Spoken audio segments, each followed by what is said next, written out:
elle souhaite avoir un enfant, il faut bien sûr qu'on ait l'accord de son oncologue pour la grossesse et puis pour la greffe, et puis aussi qu'on ait bien vérifié que son ovaire restant ne fonctionne plus. Si l'ovaire restant fonctionne encore, on l'aide avec nos techniques d'assistance médicale à la procréation à essayer d'avoir son enfant le plus naturellement possible avant que de n'envisager la greffe de tissu. C'est une patiente qui avait eu une maladie hématologique grave lorsqu'elle avait une vingtaine d'années. Elle a été greffée, une greffe de moelle osseuse, elle a reçu des chimiothérapies très lourdes.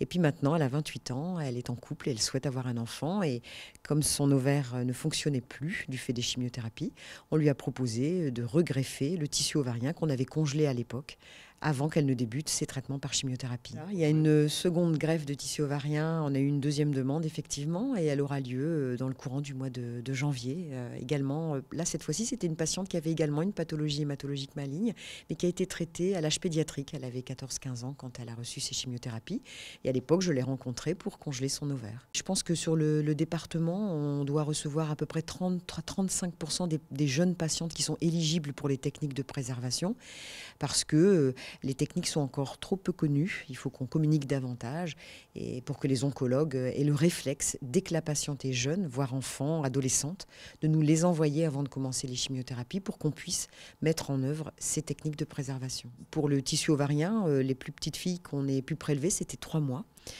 Il faut qu'elles soient capables de supporter une célioscopie. Pour la congélation ovocytaire, à partir de 15 ans.